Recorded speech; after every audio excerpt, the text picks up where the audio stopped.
আপনি জানেন কি, ডায়াবেটিস কোনো হঠাৎ হওয়া রোগ নয়। এটা ধীরে ধীরে শরীরের ভেতরে নীরবে ক্ষতি করতে থাকে। বাইরে থেকে কিছু বোঝা যায় না, কিন্তু ভেতরে ভেতরে শরীরের একের পর এক সিস্টেম নষ্ট হতে শুরু করে। আজকের এই ভিডিওতে আমি আপনাকে সহজ ভাষায় দেখাবো ডায়াবেটিস হলে শরীরের ভেতরে ধাপে ধাপে কি কি ঘটে। ভিডিওটি শেষ পর্যন্ত দেখলে আপনি নিজেই বুঝতে পারবেন ডায়াবেটিসকে কেন নীরব ঘাতক বলা হয়। খাবার খাওয়ার পর কি হয়? ধরুন আপনি ভাত, রুটি বা মিষ্টি খেলেন। এই খাবারগুলো পেটে গিয়ে গ্লুকোজে পরিণত হয়। তারপর সেই গ্লুকোজ রক্তে মিশে যায় এবং শরীরের কোষে শক্তি দেওয়ার কথা। কিন্তু এখানে আসে আসল সমস্যা। সমস্যাটি হলো ইনসুলিনের কাজ। আমাদের শরীরের একটি অঙ্গ আছে যার নাম প্যানক্রিয়াস। এই প্যানক্রিয়াস থেকে বের হয় ইনসুলিন হরমোন। ইনসুলিনের কাজ খুব সহজভাবে বললে চাবির মতো কাজ করা। ইনসুলিন রক্তের গ্লুকোজকে শরীরের কোষের ভেতর ঢুকতে সাহায্য করে, তাহলেই শক্তি তৈরি হয়। রক্তে সুগার বা চিনি স্বাভাবিক থাকে। ডায়াবেটিস হলে কি গড়বড় হয়? ডায়াবেটিসে দুটি বড় সমস্যা দেখা যায়। শরীর যথেষ্ট ইনসুলিন তৈরি করতে পারে না, অথবা ইনসুলিন থাকলেও ঠিকমতো কাজ করে না। ফলাফল কি হয়? রক্তে সুগার বেড়ে যায়, কিন্তু কোষের ভেতরে সুগার ঢুকতে পারে না।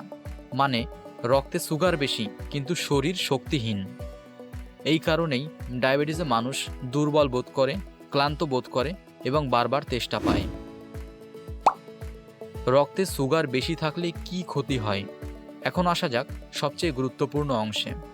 রক্তে চিনি বা সুগার বেশি থাকলে সেটা রক্তনালীর ভেতর দিয়ে প্রবাহিত হয়। ধীরে ধীরে কি হয় জানেন? রক্তনালীর ভেতরের দেয়াল ক্ষতিগ্রস্ত হয়, রক্ত চলাচল ব্যাহত হয়।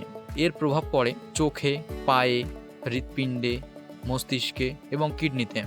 চোখের দৃষ্টিশক্তি কমে যায়, পায়ে ঝিনঝিন ভাব বা অসাড় ভাব হয়, হার্ট অ্যাটাকের ঝুঁকি থাকে, স্ট্রোকের সম্ভাবনা থাকে, কিডনি নষ্ট হয়ে যেতে পারে। সবচেয়ে ভয়ঙ্কর বিষয় কি? এখানে সবচেয়ে ভয়ঙ্কর বিষয়টি কি জানেন? এই ক্ষতিগুলো ব্যথা ছাড়াই হয়। এবার জানা যাক কেন শুরুতে বোঝা যায় না। ডায়াবেটিস শুরুতে ধীরে ধীরে হয়। শরীর মানিয়ে নেওয়ার চেষ্টা করে। লক্ষণগুলো খুব হালকা থাকে, যেমন একটু বেশি তেষ্টা, রাতে বেশি প্রস্রাব, হালকা দুর্বলতা। অনেকে বলে এ তো কিছুই না, এতে কিছুই হবে না, কিন্তু ভেতরে ভেতরে ক্ষতি চলতেই থাকে।